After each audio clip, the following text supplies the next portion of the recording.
Hey, welcome, welcome. This is Marnie. I'm excited to be back with you today with our guest, Evelyn Leite.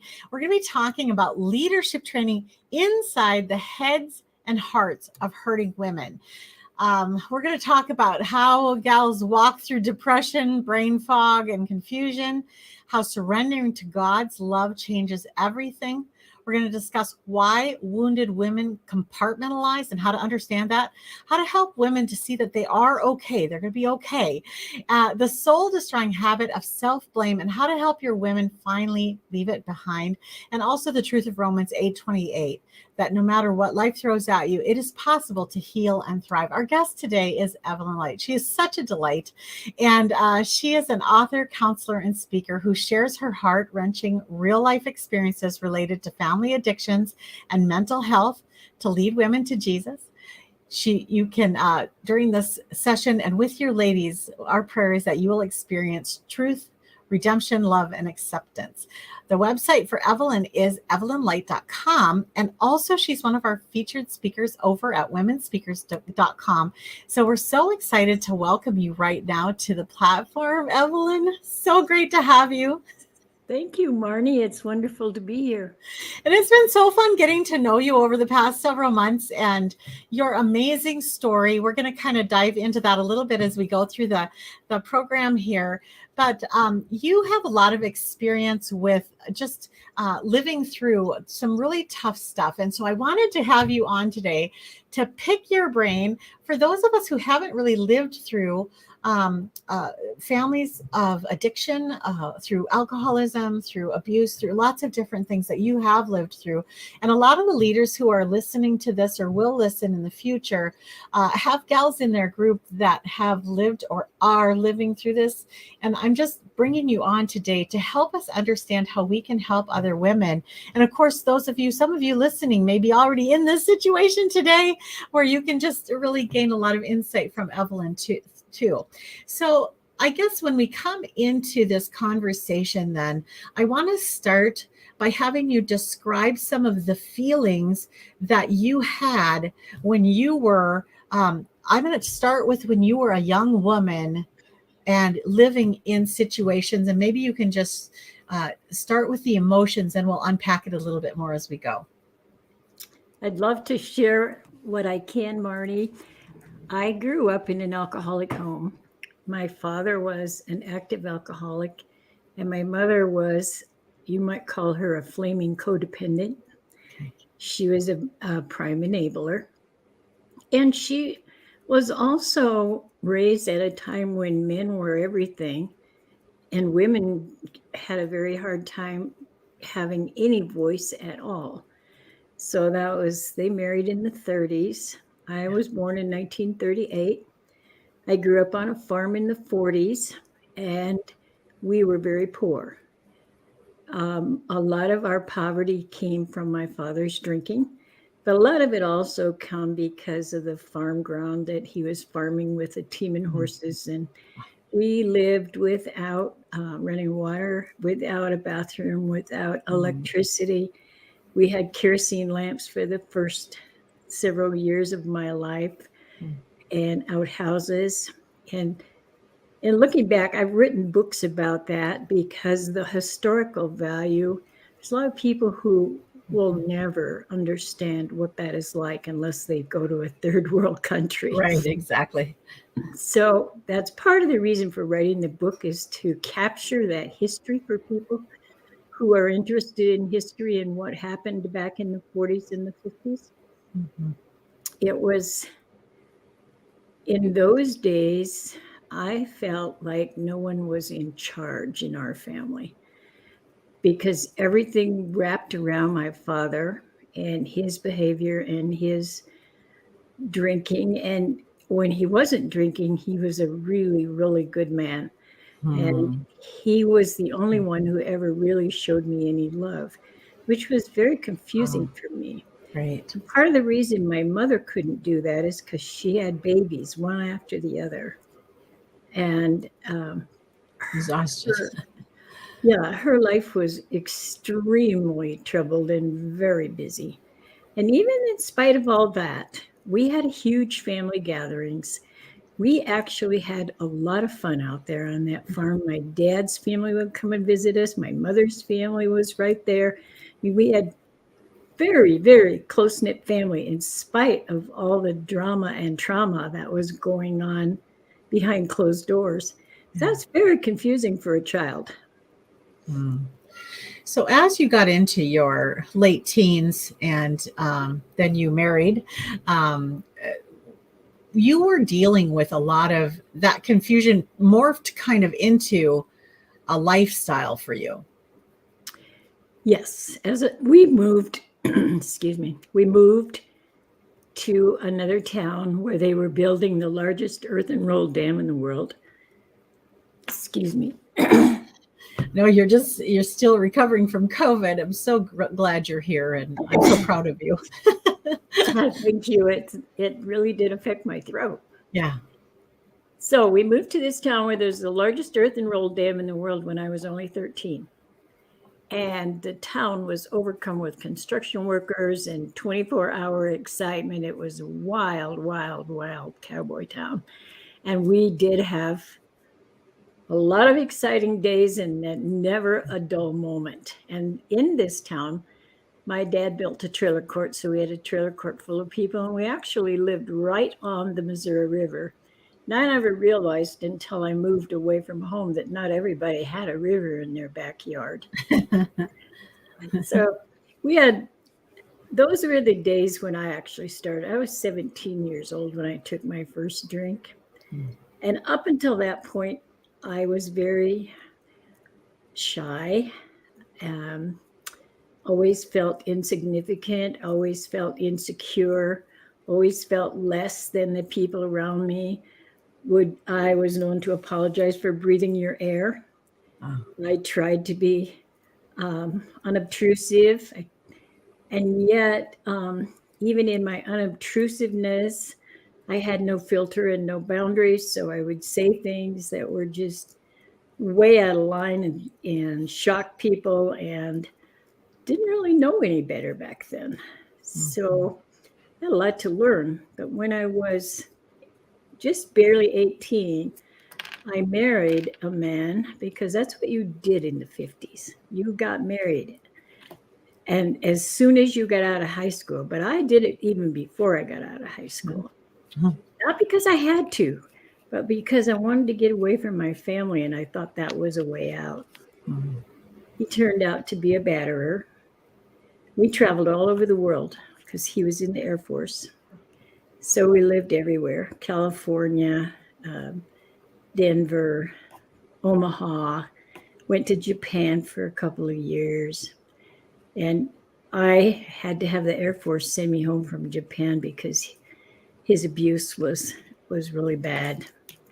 And I had 2 children by him. And I absolutely adored them and wanted to protect them and did not know how. And it was the fact that I didn't know how to protect my children made me realize that my mother had no way to protect her children either. So those are all learning experiences. When we'd been married 13 years. He'd gotten out of the Air Force and we had come back to South Dakota. And my husband was drinking excessively and very abusive. And my little brother watched this, and I was in the hospital in and out 22 times. I had pneumonia. That was the only way I coped with my stress, was through physical illness. And my little brother came to get me out of the hospital because my husband was nowhere to be found. He was drunk somewhere.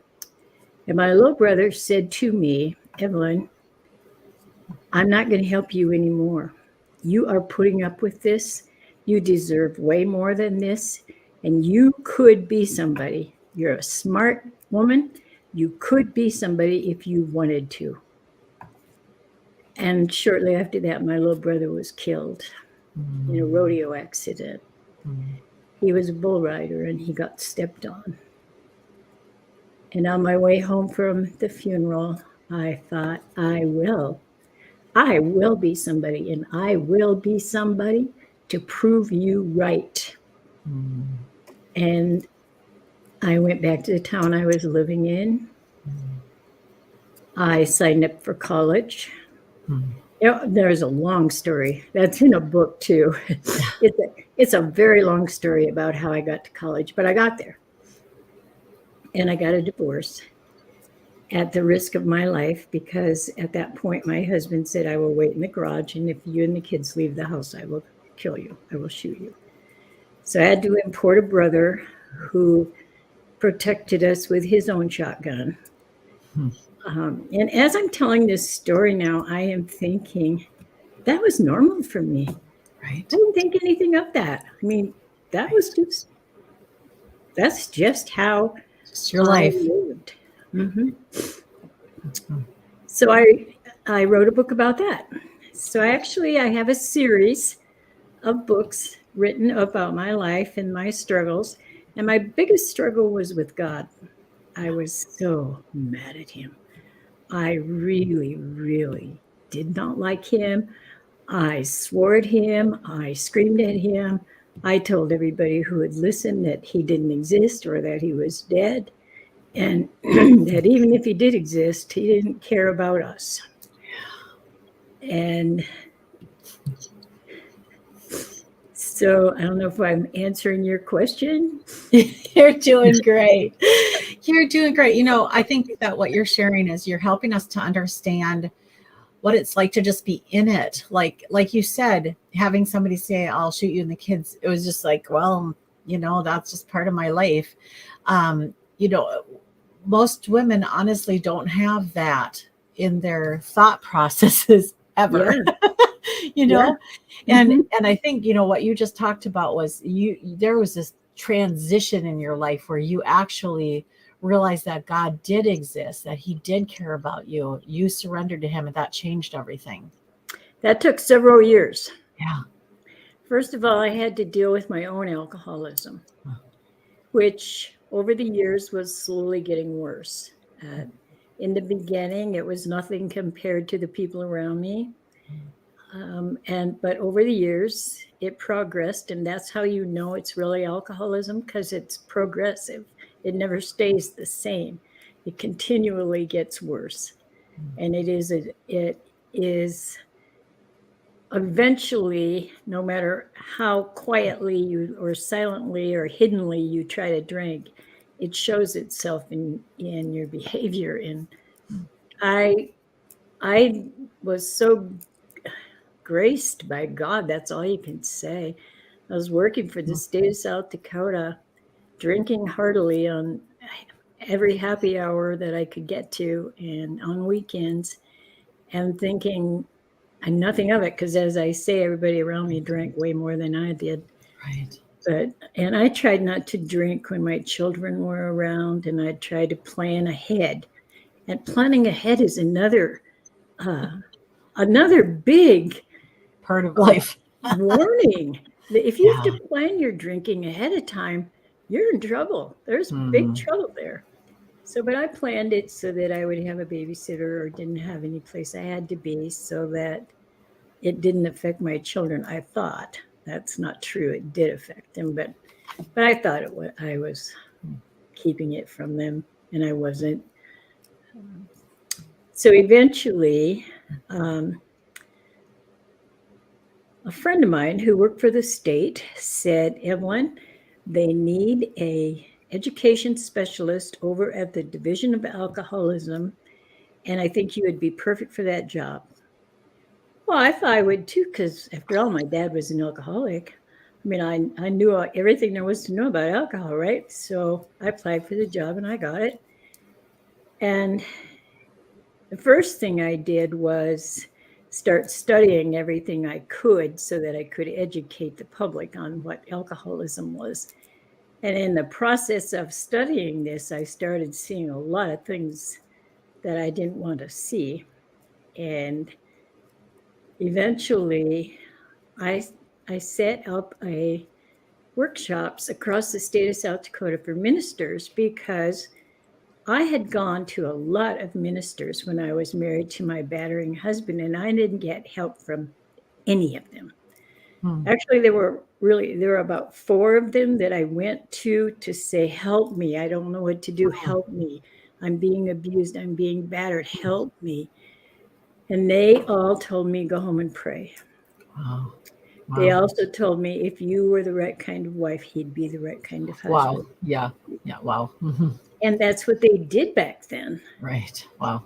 And no one understood alcoholism. So my goal at that point was to teach these ministers, if somebody comes to you and they say, help Help me, them. this is how you help them. Right. And in the process of that, I called ahead to an Alcoholics Anonymous club in the town I was going to do this workshop in. And I had 50 ministers signed up. I had the 12 people from Alcoholics Anonymous coming to do a panel to help these ministers understand what it felt like to be an alcoholic, what signs to look for, how to, what they needed.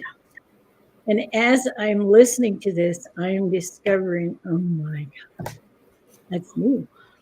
That's me. I'm the alcoholic in this room. And I am trying to teach these people how to recognize it. And I got desperately ill because, again, my body acts out everything.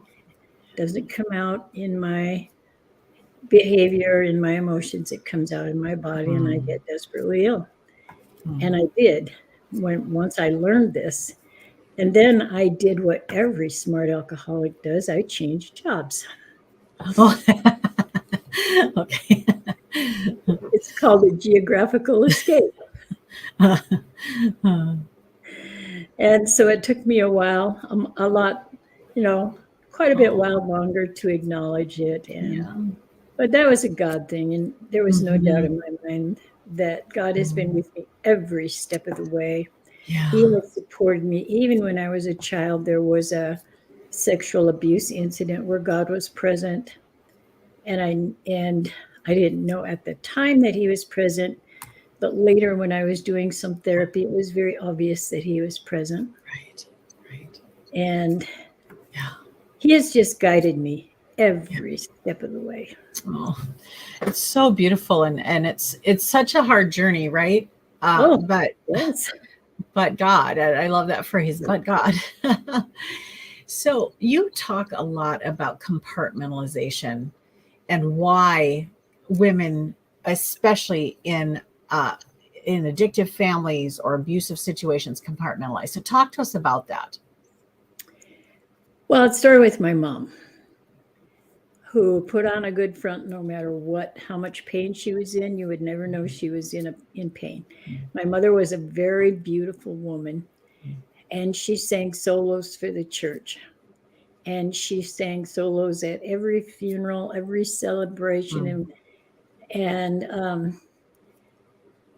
there were times when my mother appeared and that's the name of my first book, called Just Fine, Thank You.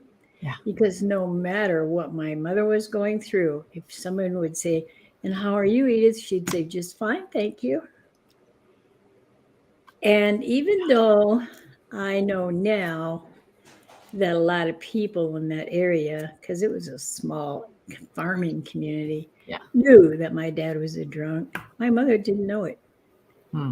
She was in such denial. And she would never allow us to say anything negative about him. And she would never say anything negative about him. So when people would ask her how she was always just fine, thank you. And I learned to do that too. And I still do that today. People say, how are you, Evelyn? I'll say, oh, just fine, thank you. And I'm going to tell you, sometimes I'm not. Yeah. But those old patterns just hang on. I really feel like God gives us a gift, especially for the super traumatic things in our lives, a gift of compartmentalizing them until a time when we're actually in a safe place to process them. Have you found that to be true? I actually have, and I believe the same thing. Yeah. I think that we take certain experiences and we tuck them away. And when it's possible, we work through them. And I don't know, God has put so many wonderful people in my life. I I am old enough now so that a lot of the wonderful people God put in my life are gone. Yeah. But I had such advantages. He exposed me to Virginia Satir, who is a world famous family therapist. And I actually got to study with her and work with her personally. And he exposed me to Father Martin, who is extremely well-known alcohol specialist. And I got to know him personally. And over my life, God has put me in the path of some really knowledgeable people who have just guided me and helped me and shown me the way. And when it was safe, stuff would come out. Yep. Stuff I didn't even know was there. Right. Yeah. Yeah. Yeah. And that's what I think. I really view it. I've done such deep healing work with people too in prayer. I really have seen that God graciously tucks some of those things away for a safe time to heal them. And that, that we don't have to say to people, well, you just got to deal with that right now. You know, we just let the Holy Spirit guide that healing process. Mm-hmm. Yeah. And God has also given me a gift of helping other people, which I never, ever thought that I would ever be in a position to give back. Yeah.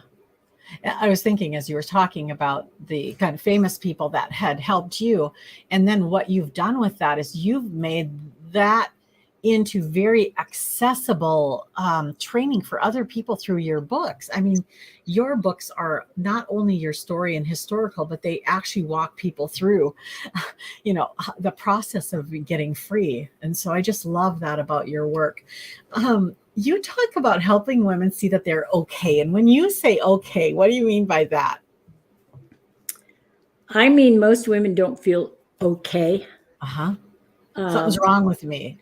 Something is wrong with me. If I just did this right, just like the minister who told me if you were the right kind of wife, he'd be the right kind of husband. I believed that for years. Yeah. For years. Yeah. And I think that a lot of the women I work with come to me and they know they're flawed.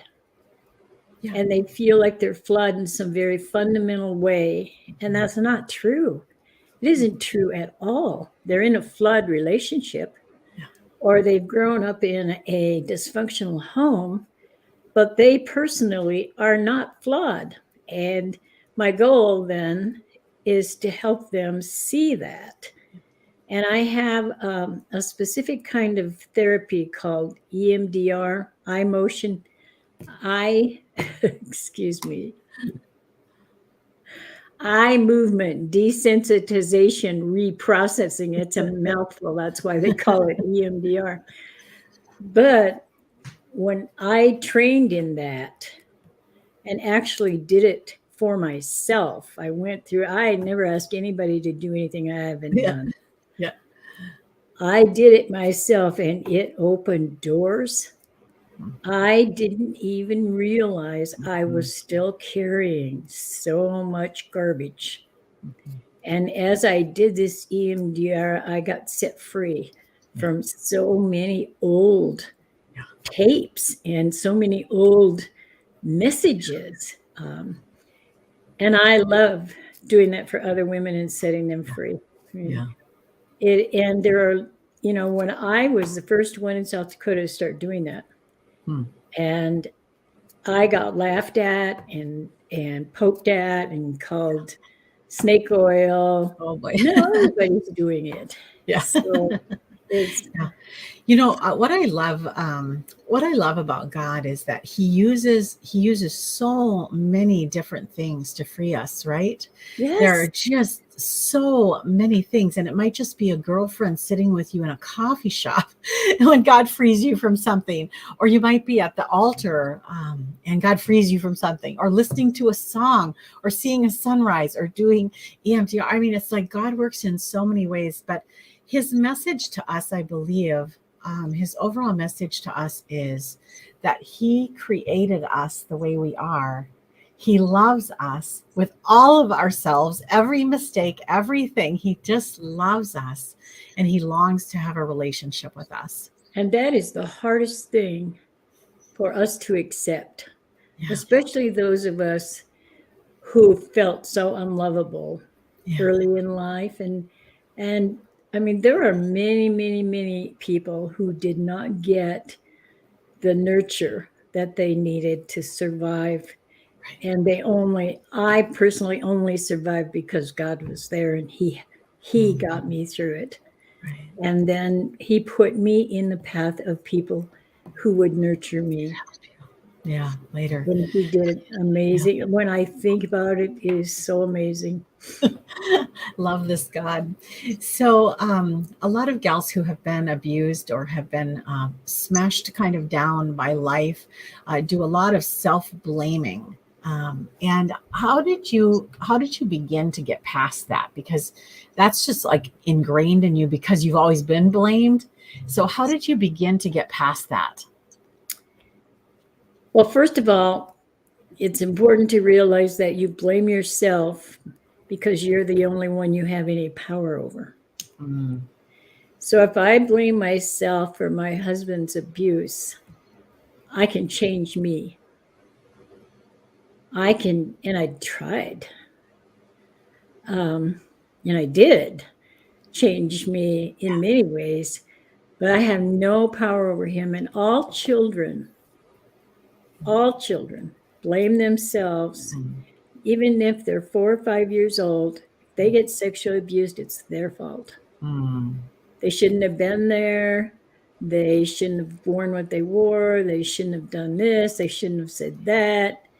And that is one place where EMDR really, really can help heal those kinds of wounds, because when you are 5 or 6 years old and you're already worth less or Mm. worthless, Mm.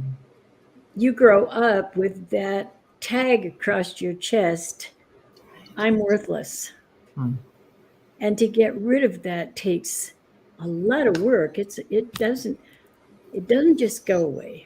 In my case, God put people in my life to help it go away.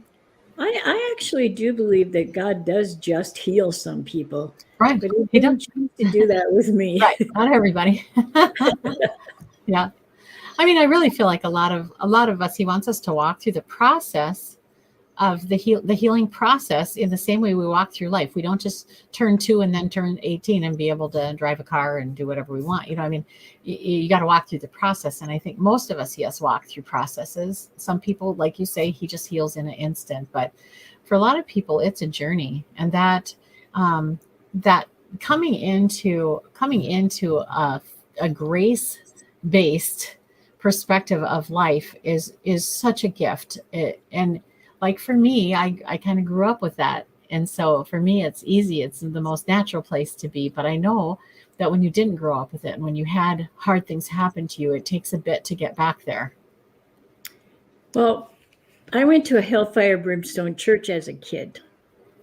And this church was very strict. It was a Methodist church, but I had ministers pounding on the pulpit and saying, "You're going to hell," and I had Sunday school teachers telling me, "You can't do this, you can't do that, and you got to go there, and you got to do this," and there I didn't hear anything about love.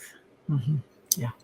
And so for me, one of the things that was an obstacle, a huge obstacle, is having to earn that love. Right. And here's how you earn the love: you dress right, you act right, you think right, You you speak right. Right. you speak right. Yeah. And if you fall down in any one of those things, you haven't earned it. And you probably won't get there. And I remember I was really, really blessed that when I sobered up and got ready to go back to work, there was a chaplain at the treatment center where I worked, and he worked with me for 2 Mm. years Yeah. to get on the right track. And Mm. I kept saying, but I've already committed the unpardonable sin. There's no use. Hmm. And he Hmm. said, Ellen, there is no such thing. I said, oh, yes, there is. And I've done it. Hmm. And so he Hmm. was wonderful. He helped me so much. But that was my first, I mean, I went to church all my life, but the messages I got there weren't great. They Yeah. were they were Right. all about the law. Yeah. And Jesus came to fulfill the law so Yeah. that we could know God through grace and through faith in Nobody Jesus told me that. Christ. Yeah. Right. No, I know. I mean, I'm I sure they we're might have said that, right. but I never heard Yeah. that. Right. Yeah. Yeah. Evelyn, this is so great. I know one of your favorite verses is Romans 8:28. All things work together for good for those who serve the Lord. Yeah. That really does help me tremendously, because So much even when hope. things are not going well, Yeah. I know that He's got a plan, and I need to stick with it. Yeah, absolutely. Oh, this has just been a delight. I love you so much. I love your heart and I love your work. You guys need to check out her books. She has a bunch of books. There's some fiction, there's some nonfiction. You can find it all over at evelynleite.com. She's also one of our speakers at womenspeakers.com. So you can invite her to share with your group, especially. All the categories that are at her page, but she's just such a wonderful soul to help others understand what it's like and how to come out the other side and help others out the other side. So be sure to check her out. Evelyn, when they go to your website, evelynleite.com, what are they going to find over there? They're going to find me and almost everything I've ever done. Please do come. Please visit me. Please, there's a place on there for you to contact me. If you have any comments, any questions, please do visit me. Please contact me. I would love that. In her fiction book series, a 3-book series, is a That's great. not fiction. That's well, it's not fiction, but it reads like fiction. I need to clarify that. It does. It reads like a story. You know, Well, it is a it's your story. story. It's your story, and it reads like fiction. So, those are great books. If you have somebody in your life that's going through something like this that she's been describing, to share with them, because it's based on Evelyn's journey, and I think that they would really appreciate knowing somebody else that really can understand them, and also some, like you said, historical information in there. So that's fantastic. All right, we are going to wrap this up here. Evelyn, thank you so much for being with me today. Marnie, it's been a great pleasure. I really appreciate getting to talk with you.